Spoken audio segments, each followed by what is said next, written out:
Thanks very much, Kieran O'Donnell.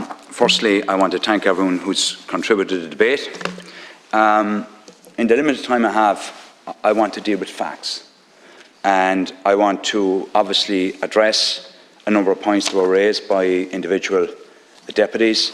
Deputy Owner Breen, you led off on the debate and the Sinn Féin motion. And I suppose just to take, this tenant in situ scheme is already expanded. It's been there since April. We would like to see a greater take-up, but we're very much, and the Minister has written to the local authorities to tell them to purchase whatever tenant is in situ. You spoke about the emergency planning for vacant and derelict buildings. You've consistently opposed the Cricona scheme. That's what the scheme is about. You spoke then about the biggest social and affordable housing programme. Housing for All is that programme. I listened to the debate tonight and I haven't seen anything in what Sinn Féin are putting forward that specifically deals with a real, thought-out, logical housing programme. I then want to move to Deputy Batchick. And Deputy Batchick spoke about, they have come up with a proposal there, but they're not here at the moment. But if you are looking at eliminating, ceasing the eviction ban, 4 consecutive months of reduction, if it goes down by €1, you're going to take it away. That's not a material change. That's not thought through properly. You made reference to Dublin City Council in terms of number of units. Dublin City Council have come out and said they're in progress of looking at over 280 tenants in situ units at the moment. Deputy Kieran O'Donnell, you spoke about the whole area of the whole possibility of that there would be no, really, from what I understood, no private rental sector. We have to have a balance. And I find it difficult to understand where people, Sinn Féin, demonise private landlords, small private landlords, when at the same time, and you do, you demonise them, and at the same time, it's that balance between tenants' rights and so forth as well. Can I then move to Deputy Murphy? Deputy Murphy spoke about, we agreed to the amendment put forward by the regional group. You spoke about the density guidelines. They're currently being finalised. They will go out to public consultation. It's something we're very, very strong on. Deputy Catherine Connolly is gone. The Help to Buy scheme, I think maybe people haven't... Oh, sorry, my apologies. She's changed roles. Catherine, the Help to Buy scheme,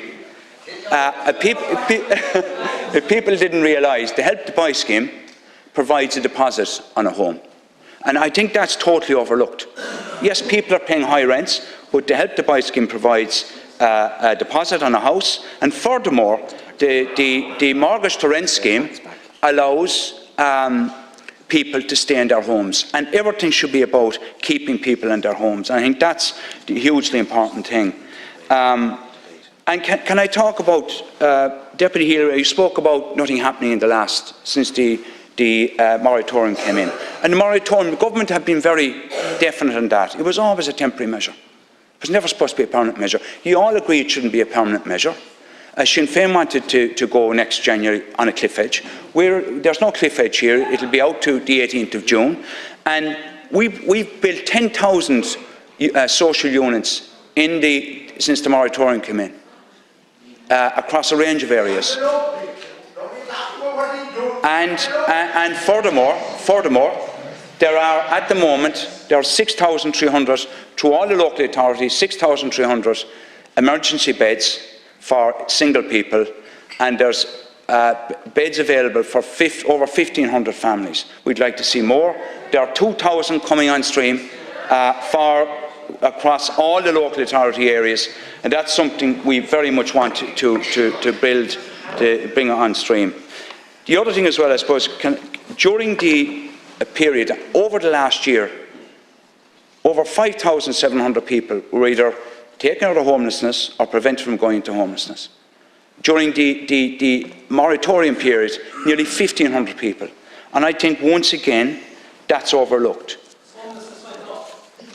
No, the numbers being taken out, we accept that homelessness went up, but I think it's overlooked that during that period, there were 5,700 people who were, 2,700 of those were prevented from going into homelessness and 2,000 were taken out. Because it was always going to be temporary. We wanted to ensure that we bring, that we have further policies to bring landlords back into the market and have them stay in the market. And furthermore, with due respect, Deputy MacDonald, you're looking to put in a 3-year ban for rents on rises. What's that going to do to the landlord market? Furthermore, you're looking to bring €400 on a second home, so that will be passed back to the individual who's renting. So your policies are not thought through. We have a document, Housing for All. It's a document up to 2030. It deals with all areas, social, affordable. There was 9,100 social homes provided in 2021. When the figures come in for 2022, it will be the highest number of social units built in the last 50 years. 30,000 units built. 30,000 units built.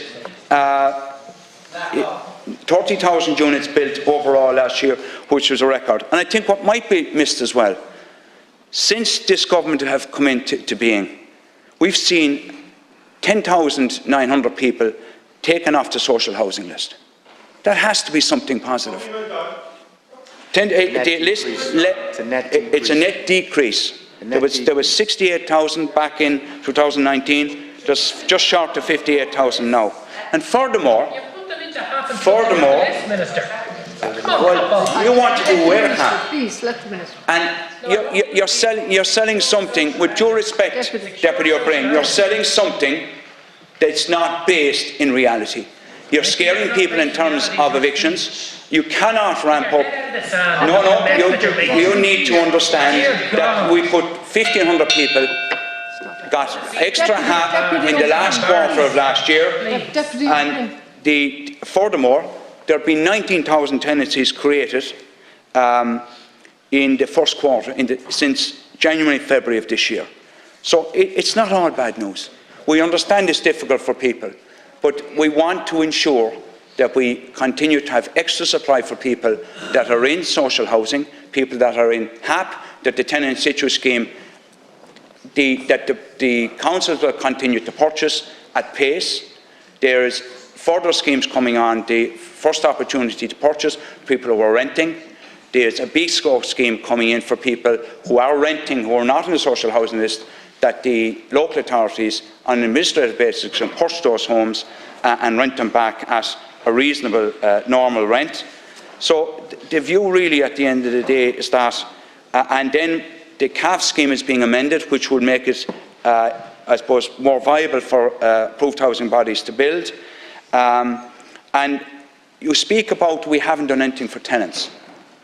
Back in July of last year, we extended notice periods for tenants considerably. Furthermore, the RPSAs have been in place since 2019. Yes, they work for existing tenants that are in situ, people that are renting. Their rents have gone up by about just short of 4% over the last number of years. No. The problem is not enough supply for new rentals. Yes, the rents are too high. But for existing tenants, it has worked.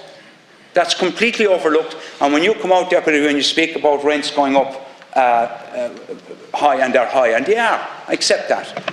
You don't qualify by saying that it's new tenancies. You do not. You basically get the impression it applies across all boards. Please let him finish. The other measures that we brought in as well is that we brought in that the local authorities managers can now suspend the Part A process, suspended, and we can shave off 20 weeks in terms of getting properties built. And furthermore, if you're so interested, if Sinn Féin are so interested in building, why are you objecting on a systematic basis to housing developments? So I commend the government counter motion to the House. Thank you all.